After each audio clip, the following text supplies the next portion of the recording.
full of goodness. Y este es el tema que tenemos nosotros este día. Y aquí tenemos esto que está lleno de aplicaciones prácticas. Aquí la carta de Pablo a los Romanos comienza con aplicaciones prácticas en el capítulo 12, versículo 1, les recuerdo una vez más, donde dice: así que, hermanos, os ruego por las misericordias de Dios que presentéis vuestros cuerpos en sacrificio vivo, santo, agradable a Dios, que es vuestro culto racional. Vuestro culto racional, lógico. Así que teníamos ahí las dos formas de alabanza, de adoración, la que ofrecemos en este culto ahora mismo de forma directa, adoración al Dios vivo, y después la adoración de la ofrenda de nuestra vida, todo el cuerpo y alma, nuestra vida diariamente. Y ambas cosas están aquí en el primer versículo del capítulo 12. Y entonces comienza la larga lista de exhortaciones después de los primeros 11 capítulos de enseñanza doctrinal. Y entonces aquí en el capítulo 15, en el versículo 14, es donde comenzamos hoy. Y lo que tenemos en estos versículos, tenemos 4 temas de exhortación práctica. Y el primero está aquí en el versículo 14. Pero estoy seguro de vosotros, hermanos míos, de que vosotros mismos estáis llenos de bondad. Y ese es el tema. Y antes de comenzar con mis 4 títulos llenos de bondad, el apóstol Pablo, a partir de muchísimos testigos e información que había recibido de gente confiable, sabía que la congregación en Roma estaba llena de buena gente, gente buena. Evidentemente eran pecadores, pero eran salvos por la gracia. Un pueblo que había procedido por el buen camino de la santificación. Eran buenos, eran amables, personas amables. Y los cristianos esperamos que son personas amables, consideradas. Y bueno, engloba estas cosas, donde están llenos de bondad, en el sentido de que no eran egoístas, no egocéntricos, sino más bien útiles. Sus mentes estaban siempre en otros, no en ellos mismos. Habían sufrido bastantes tribulaciones ahí en Roma, pero no tenían amargura a partir de esto, no. No eran exagerados en sus dolores, eran más bien generosos en sus corazones, llenos de templanza. Así que el apóstol puede decir, a partir de todo lo que ha escuchado, que estaban llenos de bondad y que estaban llenos de todo conocimiento también. Ese es todo el ámbito del conocimiento, uno doctrinal y práctico también. No solamente tenían la doctrina cristiana, sino que también tenían la ética cristiana. No solamente conocían las doctrinas de la gracia, las grandes cosas de Dios, sino que conocían cómo un cristiano se tiene que comportar y aquellas cosas que no debería de hacer y con las que no se tendría que asociar y de las cuales se tenía que apartar. Ellos sabían las cosas prácticas también. Ese es un gran problema hoy en día. Frecuentemente entre los cristianos y en las iglesias vemos gran conocimiento. Las doctrinas de la gracia, por ejemplo, son conocidas y aún así hay muy poco esfuerzo de obediencia a la Escritura, de implementar los caminos bíblicos, de tener separación del mundo. Todo esto parece ser algo que está siendo dejado de lado. Frecuentemente en los círculos cristianos esto es así, y frecuentemente hoy en día no se puede decir, de algunas iglesias incluso con gran reputación, no se puede decir que tienen obediencia. Tal vez tienen gran conocimiento, pero lamentablemente no tienen conocimiento práctico, no hay separación. Los cristianos no son diferentes del mundo, más bien se parecen al mundo. Y entonces el apóstol tiene esto en mente al respecto de las personas en Roma, llenos de todo conocimiento. Todo el ámbito del conocimiento, todo el abanico de conocimiento que viene de la palabra de Dios. También de tal manera que podéis amonestar los unos a los otros. Y esto me trae al primer título. de tal manera que podéis amonestaros los unos a los otros. Y en estos versículos que veremos 4 cosas que son de gran importancia a las iglesias. Y aquí tenemos la admonición mutua. El pueblo de Dios que se ayuda los unos a los otros.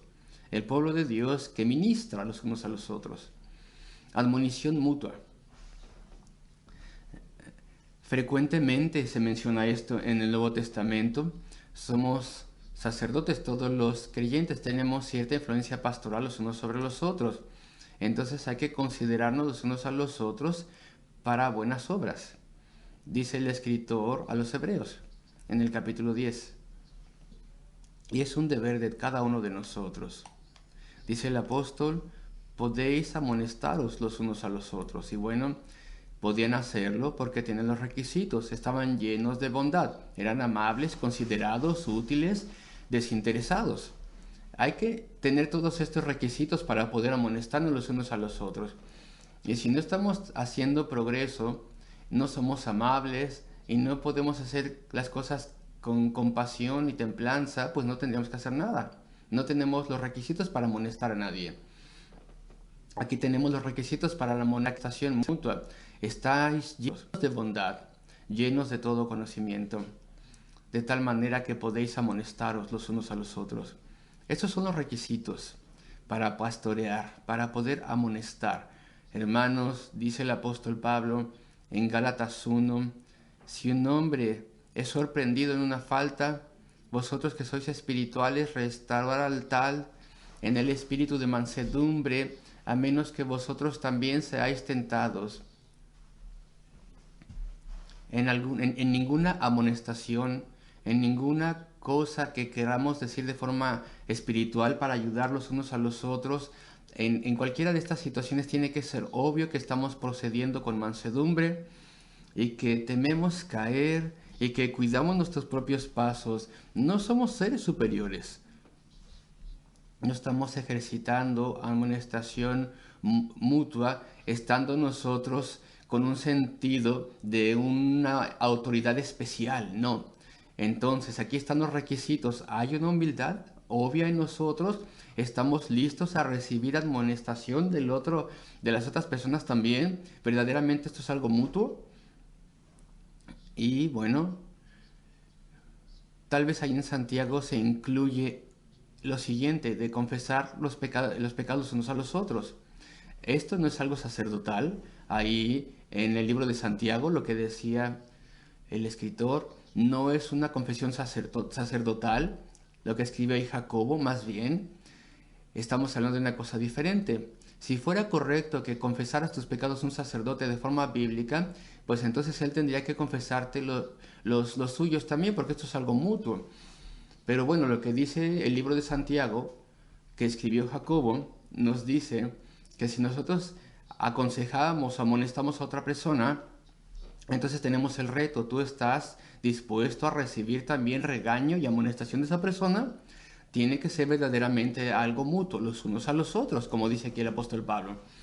Y bueno, la amonestación mutua solamente cubre faltas bíblicas, no incluye que regañemos a alguien al respecto de un montón de cosas que no están en el ámbito de un vivir piadoso por el Señor. Y nunca se hace por ira, y nunca se hace rudamente, groseramente, y siempre tenemos que tener una conciencia de que tenemos que tener los requisitos porque somos un ejemplo en lo que estamos mencionando. Así que estos son algunos puntos. No estoy lidiando con este tema adecuadamente, pero dice entonces, podéis amonestar los unos a los otros. Amonestación mutua. Esto es preciadísimo, es en privado, nunca se lo decimos a otras personas. Y verdaderamente necesitas una amistad con esa persona. Y si no tienes una amistad y comunión con esa persona, mejor hay que dejarle la amonestación a alguien que tenga esa relación de amistad. Pero hay un deber de amonestar. Y si tú ves a un amigo tropezarse, y si tú ves a un amigo que tiene menos conciencia de los deberes cristianos y la adoración, etc., bueno, pues ora pidiendo gracia para que puedas estar ahí al lado y no lo dejes hasta que la situación empeore tanto, muchísimo. Porque el Señor puede hacer que tú seas responsable por no participar en este aliento mutuo, en esa admonición mutua, en ser útiles unos a los otros. Entonces es un deber bíblico, pero tenemos que esforzarnos en estar con los requisitos adecuados para poder tener admonición mutua. Y el apóstol menciona esto como algo de los aspectos prácticos, uno de los 4 aspectos que veremos brevemente esta mañana. Versículo 15. Y esto es al respecto de una vida cristiana auténtica, un verdadero compromiso cristiano. Frecuentemente las personas dejan esto a un lado. Hay 2 grandes puntos que vemos en este versículo 15. Mas os he escrito, hermanos, en parte con atrevimiento, como para haceros recordar por la gracia que de Dios me es dada.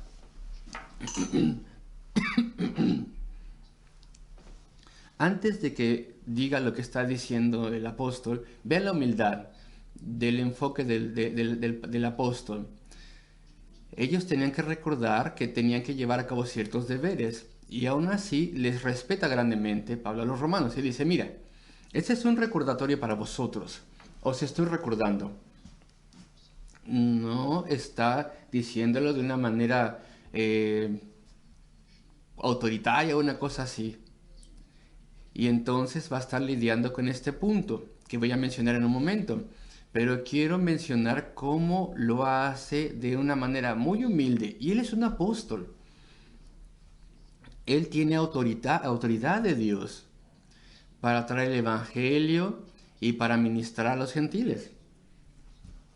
Y aún así hace estas cosas de forma muy respetuosa.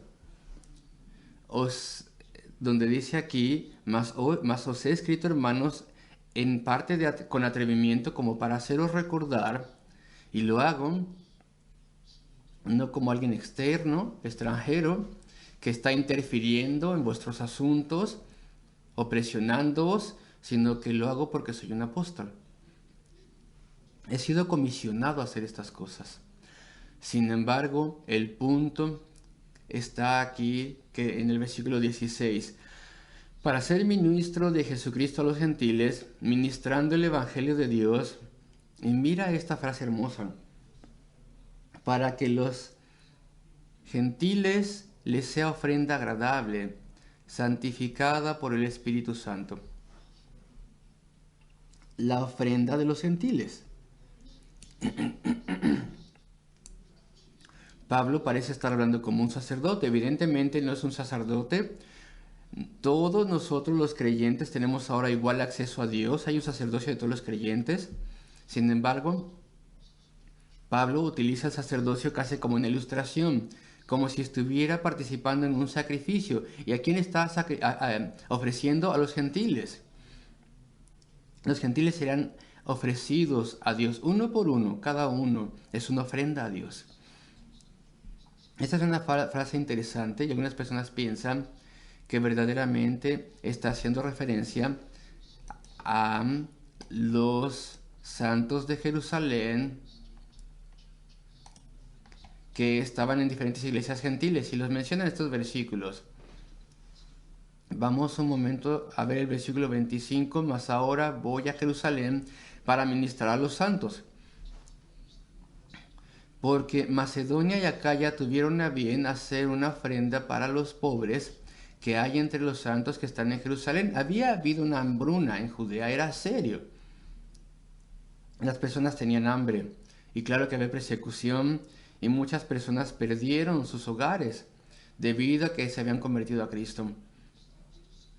Entonces Pablo tiene cosas que decir respecto de esta ofrenda que llevaría a Jerusalén, y también lo mencionaba debido a que esta misión que él tenía para ir a Jerusalén iba a detener la idea que tenía de visitar a los romanos, y debido a que hay bastante en esta epístola respecto de la ofrenda de los gentiles para los pobres santos de las iglesias gentiles que estaban sufriendo en Jerusalén, algunas personas piensan que esto es a lo que se está refiriendo en el versículo 16. donde dice aquí, para que los gentiles le sean ofrenda agradable, santificada por el Espíritu Santo, a mitad del versículo 16. Y hay diferentes ideas que se tienen al respecto de lo que está diciendo el apóstol Pablo aquí. No es la interpretación del versículo común, no es la tradicional, y lamentablemente esta idea de que Pablo está hablando al respecto de una ofrenda de dinero de los gentiles para Jerusalén, que es para la del versículo, una exhortación práctica muy hermosa, que es para mí y para ti. Vamos a observarlo brevemente. Para que los gentiles les sean ofrenda agradable. No está hablando del dinero, está hablando respecto a los gentiles. En español se ve mucho mejor el sentido. Para que los gentiles les sean ofrenda agradable. Como aquellos que han sido creyentes, será una ofrenda para el Señor. Es una ilustración de la vida cristiana, una representación. El apóstol Pablo ya lo ha utilizado esta ilustración en la epístola. Versículo 12, capítulo 1. Así que os ruego por las misericordias de Dios que presentéis vuestros cuerpos en sacrificio vivo, santo, agradable a Dios. Esta es la ofrenda de los gentiles que se menciona. Es la ilustración que el apóstol está utilizando a través de esta epístola. También la menciona una vez más en el capítulo 6, versículo 13.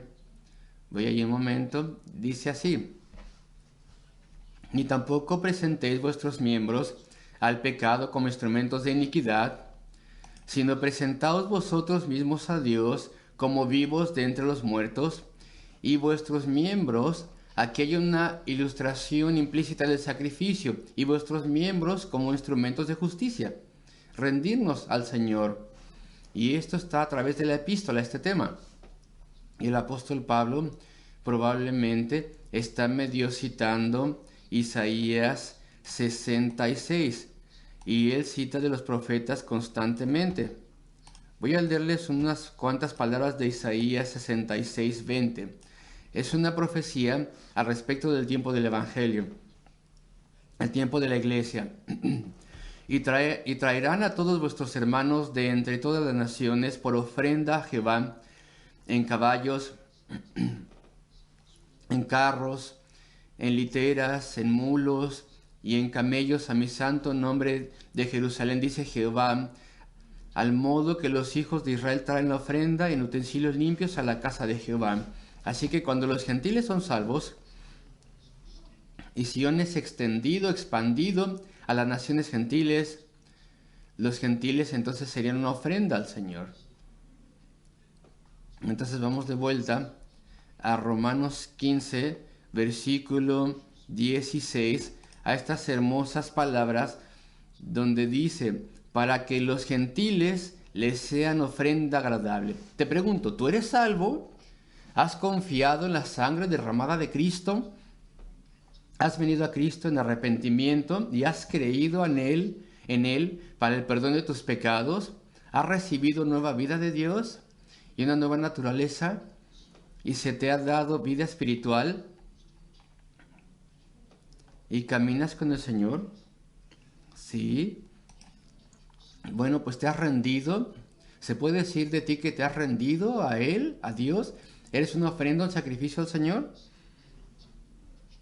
Esta es la auténtica vida cristiana. Voy a decirte lo opuesto. Soy salvo y vengo a la iglesia los domingos por la mañana, adoro al Señor y después la semana me sobrecoge. Y estoy ocupado haciendo mis ocupaciones, dedicando mucho tiempo a la televisión, preocupándome por todo, no poniendo mucha atención a la oración y al compromiso al Señor y dedicarme al Señor, pues entonces nunca ha sido una ofrenda. Qué cosa tan extraña. Has confiado en Cristo, crees en Él para el perdón de tus pecados, de forma genuina, desde lo más profundo de tu corazón le das gracias y le amas, pero tú no eres completamente de Él. Tú no puedes ser descrito como alguien que ha sido ofrecido al Señor, que está rendido al Señor por completo y consagrado a Él. Pues este es nuestro segundo punto esta mañana. El primero era una admonición mutua, y el segundo es que los gentiles y los judíos convertidos también, los judíos y los gentiles convertidos son una ofrenda. Te entregas a Cristo y dices, aquí estoy, Señor, toma mi vida, Señor, cámbiame, úsame, Señor, en tu servicio. Y debes venir a la adoración tan frecuentemente como puedas en el día del Señor. Y a mitad de la semana escuchar la predicación de la palabra. Y si el Señor te da tiempo, debes venir también a servirle, a tener participación, a ser instrumento, a ser mensajero de Dios, a hacer bien a otros, a hacer buenas obras por el Señor y a expandir el Evangelio de Cristo, porque tú eres de Él, le perteneces, Él es tu prioridad, Él tiene prioridad sobre ti. Evidentemente tienes que hacer cosas en el mundo, tienes que cuidar a tu familia, tienes que tener un hogar, tienes que cuidar a los tuyos, hacer las cosas correctamente, bien claro. Pero tu primera prioridad, y esto es tu anhelo, por esto oras, tu primera prioridad es agradar al Señor y ser de Él, y vivir por Él, y estar entre su pueblo, y estar separado del mundo y de las cosas mundanas y pecaminosas. Aquí está la ilustración entonces. Los gentiles adoraban ídolos. Los gentiles adoraban muchas cosas y a ellos mismos incluso. Pero aquí donde dice que los gentiles les sean ofrenda agradable, toda su atención y energía pasa de este mundo al Señor y a su reino y a servirle a Él. ¿Eso es verdad de mí? Tenemos que preguntarnos, ¿esto es verdad de mí? ¿Esto es así conmigo? La verdadera vida cristiana es así. La primera pregunta, ¿eres salvo? La segunda pregunta, ¿estás viviendo una vida cristiana auténtica, verdadera? ¿Un hombre o una mujer dedicada al Señor? Entonces vemos el versículo 16. Para que los gentiles les sean ofrenda agradable, santificada por el Espíritu Santo. Y hay un tercer punto esta mañana, del versículo 16 también. La enseñanza del apóstol, él ya lo ha hecho antes en esta epístola y ahora vuelve a este punto, su enseñanza de que él es un apóstol y que tiene una autoridad especial de Dios. Dios lo designó como apóstol y hay que escuchar a los apóstoles. Hoy en día no hay ningún apóstol. Si una persona se hace llamar apóstol hoy en día, por completo está en un error. No hay ningún apóstol hoy en día. Los apóstoles del Señor y el apóstol Pablo, que nació a destiempo, él era el último. Los apóstoles son del fundamento de la iglesia. Los apóstoles son especiales. No voy a dar una clase al respecto de esto, pero los apóstoles eran especiales de dos maneras en particular. Punto número 1, todos ellos vieron al Señor. Habían visto al Señor resucitado. El apóstol Pablo vio al Señor resucitado de una forma especial cuando fue convertido, como ustedes lo sabrán. Todos ellos habían visto al Señor resucitado. Y todos ellos habían sido revestidos con una autoridad específica de enseñanza para ser aquellos que escribían o autentificaban el Nuevo Testamento inspirado. Toda palabra del Nuevo Testamento es escrita por un apóstol o autentificada por un apóstol. Así que es a través de un apóstol o autentificada por un apóstol. Todo en el Nuevo Testamento. Y esta es la gran función de los apóstoles. Hablar palabras inspiradas que testificaban la resurrección. O más bien ellos testifican la resurrección. Y se les dio un cargo especial. Y se les dio señales y maravillas, hechos poderosos que tan solo ellos podían hacer. Así como el Señor también. Para poder autentificarles. Ellos necesitaban ser autentificados. Pablo llama a estas autentificaciones señales de un apóstol. Y la Escritura lo aclara, que solamente los apóstoles y uno u otro, o más bien uno o dos muy cercanos asistentes de los apóstoles pudieron hacer estos milagros. Nadie más. Y los carismáticos pensaban que todo mundo podía hacer milagros. Eso no está en la Escritura. La única persona que no era apóstol eran 3 asistentes apostólicos directos que pudo hacer milagros. Y un Ananías, que no era ayudante de los apóstoles, pudo hacer una cosa así, pero él y nada más.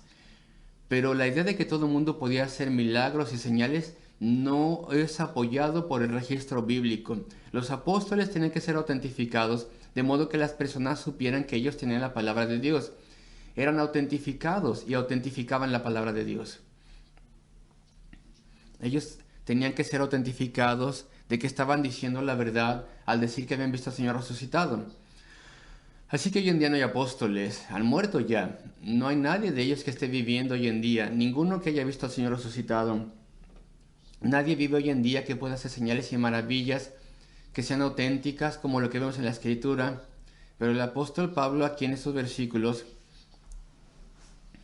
desea validar su apostolado porque las personas tienen que escucharle a él. Él no se está jactando para nada cuando entendemos que él simplemente está probando que él es un apóstol. Entonces entendemos el espíritu con el cual habla. Se los leo. Para ser ministro de Jesucristo a los gentiles,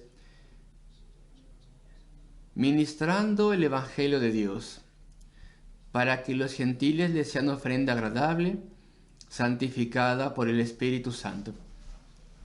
Mira estos versículos difíciles y ya se hace claro en cuanto nos damos cuenta que Pablo está autentificando su llamamiento apostólico. Versículo 17, tengo pues de qué gloriarme en Cristo Jesús en lo que a Dios se refiere. Pongo delante de vosotros, dice en efecto, las pruebas de mi apostolado. No porque él se esté jactando, sino porque es de vital importancia que las personas entiendan su cargo especial, su oficio especial, de que él está hablando palabras inspiradas, de que él está hablando de parte de Dios, porque de forma divina se le da una autoridad. Tengo pues de qué gloriarme en Cristo Jesús en lo que se refiere a Dios. Y un requisito, versículo 18, porque no osaría hablar sino de lo que Cristo ha hecho por medio de mí. Y significa lo siguiente, no voy a mencionar nada que de forma personal no haga yo por el poder de Dios. Evidentemente que no. Si Pablo está obteniendo evidencia que le autentificaba en su apostolado, él no iba a hablar respecto de cosas maravillosas que otras personas han podido hacer, porque eso no le autentificaría a él. Así que no va a atreverse a mencionar nada que sea una bendición que no haya sido proveniente de él, porque él es aquel que tiene que ser vindicado en este momento, en este pasaje. Entonces dice, porque no osaría hablar sino de lo que Cristo ha hecho por medio de mí para la obediencia de los gentiles, con la palabra y con las obras, la predicación y los hechos. Versículo 19, aquí están las hechas, con potencia de señales y prodigios. Bueno, ellos sabían al respecto de esto. La evidencia estaba en todas partes, a través de señales y prodigios. Y aquí está el punto. Porque el apóstol Pablo ha sido autentificado como un verdadero apóstol. Entonces, sus palabras tienen autoridad divina y tienen que ser escuchadas. Y aquí está el tercer punto para nosotros, es el siguiente. Primero que nada, una iglesia que tiene que ser bendecida, tiene que estar practicando admonición mutua, cuidadosa. En segundo lugar, y en tercer lugar, debemos ser personas de la palabra de Dios. El Nuevo Testamento es inspirado. Las epístolas son inspiradas por Dios. Son vinculantes para nosotros. Son una autoridad sobre nosotros. Eso es otro problema hoy en día. Hay personas que dicen, yo creo la palabra de Dios, lo que enseñamos es la palabra de Dios, escúchame y escucharás la palabra de Dios, y aún así hacen muchas cosas que son desobedientes a la palabra de Dios. No tiene sentido, no concuerda lo que hacen con lo que dicen. Tenemos que someternos a la palabra de Dios. Por ejemplo, y mencionaba esto no hace mucho tiempo, tal vez hay un programa en el internet para ver y ministra a tu alma, te alimenta el alma. Y la persona que predica dice, escúchame, porque yo me apego a la Biblia. Y aún así, de pronto, dice eso, pero es una mujer quien está predicando. Eso no está así en la palabra de Dios para empezar. Así que después de todo no está haciendo la palabra de Dios. Y después está en un ministerio privado. Tienen uno o dos con ella en una organización, no es una iglesia. Todos tendríamos que estar bajo una iglesia, según la palabra de Dios. Y tendríamos que ministrar a una congregación. Y hay oficiales en la iglesia, hay cargos. Y todo lo que se hace se supone que tiene que ser hecho a través de esta iglesia que se reúne. Y eso no es una iglesia. Ese programa es una cierta sociedad que tal vez tiene el nombre del predicador. Es una sociedad privada. Ahí hay otro problema, no es una iglesia. Y después hay muchas otras cosas que son problemáticas. La Biblia no está siendo seguida para nada. Y esto pasa constantemente. Personas que nos dicen, escúchame, te diré solo la palabra de Dios. Y aún así hay muy poco esfuerzo para honrar el plano bíblico, las instrucciones de la palabra de Dios. Así que este era mi tercer punto. El apóstol autentifica su apostolado. La inspiración del Nuevo Testamento, la autoridad divina del Nuevo Testamento, su autoridad vinculante sobre nosotros, esto es algo que tenemos que tomar muy en serio. Verdaderamente tenemos que ser bíblicos. Hay iglesias y dicen, somos reformados, y aún así no se esfuerzan en gobernar la iglesia de forma bíblica. Eso es lamentable. Entonces el apóstol autentifica su palabra. No solamente soy un consejero, les dice a ustedes, soy un apóstol. Y si tú ves las señas, los prodigios y la mano de Dios sobre mí, entonces soy autentificado como un apóstol. Y después el último punto que quiero mencionar de este pasaje. Nuestra necesidad del Espíritu Santo. Queridos amigos, versículo 16, donde dice, para ser ministro de Jesucristo a los gentiles, ministrando el Evangelio de Dios, para que los gentiles les sean ofrenda agradable, santificada por el Espíritu Santo. Y una vez más, versículo 19, confirma su autoridad apostólica con potencia de señales y prodigios en el poder del Espíritu, de manera que desde Jerusalén y por los alrededores hasta el Ilíricum, todo lo he llenado del Evangelio de Cristo. Y todo esto es a través del poder del Espíritu de Dios. Hasta Ilíricum. Pablo podía escribirle a los romanos y decirles, he predicado este Evangelio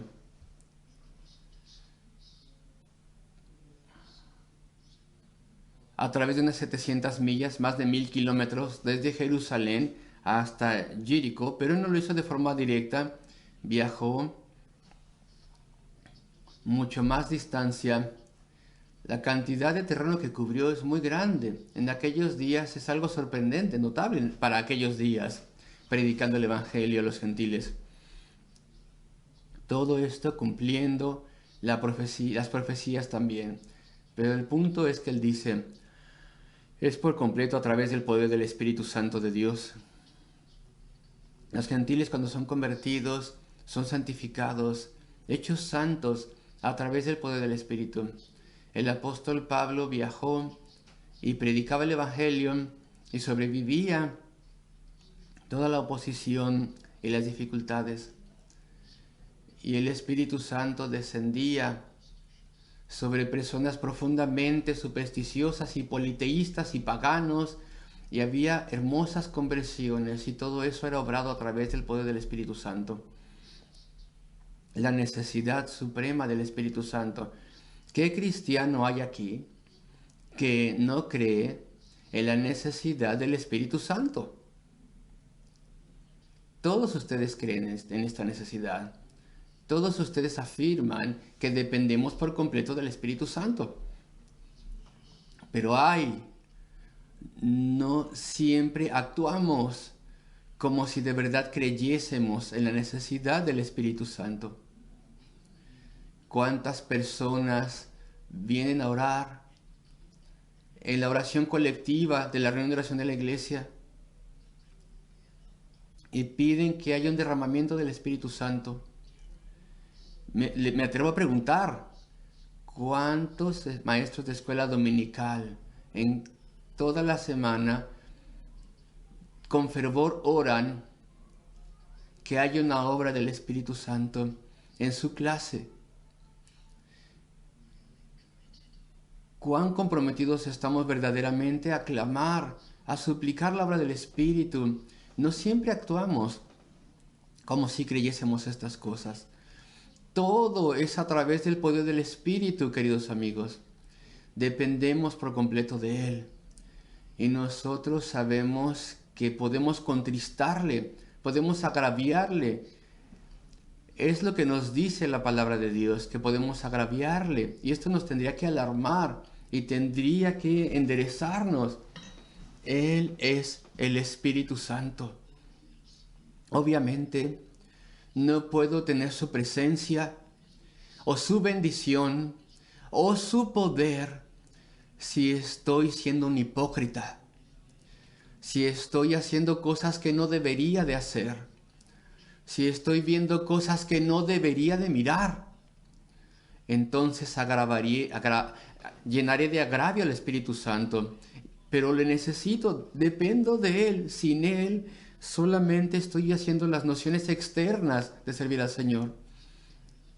Entonces tenerle a Él, para tenerle a Él debo esforzarme, debo de forma concienzuda esforzarme. No puede haber hipocresía en mí, no puede haber egoísmo. El mismo nombre, Espíritu Santo, me da una carga. Tendría tal vez que darme incluso aliento, pero impone sobre mí una responsabilidad, una carga, para que honremos al Espíritu Santo. No me atrevo a confiar en mí mismo, a no estar en oración, a ser tonto y necio. Y el Espíritu Santo, del Dios viviente, no compartirá la gloria de Dios con nadie. Si yo entro en el servicio cristiano confiando en mí, confiando solo en mí, de forma incluso orgullosa, intentando obtener reputación para mí, el Espíritu Santo entonces con toda certeza se retirará. Voy a leer unos versículos de 1 Corintios 2. Dice Pablo, versículo 1 de 1 Corintios 2, así que, hermanos, cuando fui a vosotros para anunciaros el testimonio de Dios, no fui con excelencia de palabras o de sabiduría, pues me propuse no saber entre vosotros cosa alguna, sino a Jesucristo y a este crucificado. Eso es lo que quiere el Espíritu de Dios. Y estuve entre vosotros con debilidad y mucho temor y temblor, no solamente por la gran multitud y debido a los peligros, sino probablemente, primordialmente, debido a un sentido de responsabilidad. Debo limpiar mi corazón, decía el apóstol. Debo estar limpio delante del Señor. Debo arrepentirme de mi pecado nuevamente. Debo comprometerme por completo a Cristo una vez más. Y mi habla y mi predicación no fue con palabras persuasivas de humana sabiduría, sino con demostración del Espíritu y de poder. Versículo 4. Eso es lo que deseamos ver. Una demostración del Espíritu y del poder. ¿Cómo lo veremos? ¿Cómo lo podremos observar? ¿Cómo se verá? Bueno, pues no lo podemos ver hasta que vemos los frutos.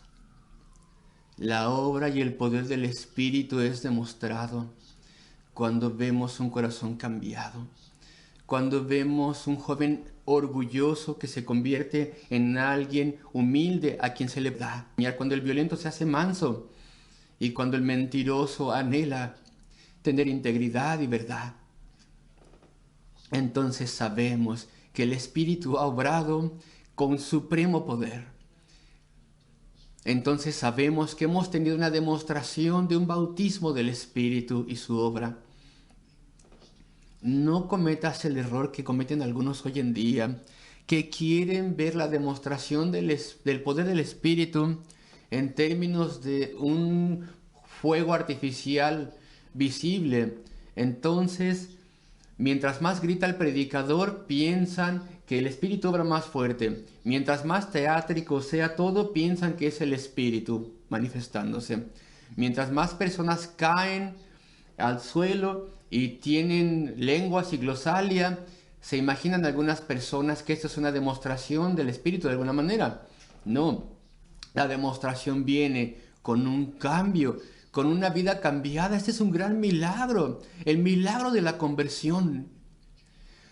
Cuando el poder regenerador del Espíritu Santo obra y una persona obtiene convicción, tú conoces a esa persona nunca omitía ninguna falta, esa persona era justa ante sus propios ojos, era fariseica, era imposible traer la orden, pero ahora hay humildad, ahora hay un anhelo, un terrible sentido de vergüenza por su pecado, una convicción de su pecado, un deseo de perdón. Ese es el poder del Espíritu, una vida cambiada, un corazón cambiado, un nuevo nacimiento, una nueva persona.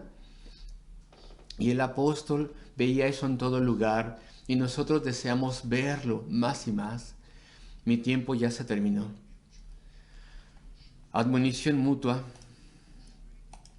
El ofrecernos a nosotros mismos por completo a Dios como una ofrenda sacrificada, una obediencia literal a la palabra de Dios y la necesidad del Espíritu Santo. Cantaremos un himno en un momento. Recuerdo sus palabras finales que dicen: Señor, me entrego por completo a ti. Es lo único que puedo hacer. Eso es lo que este pasaje está diciéndonos. Que el Señor nos muestre estas cosas.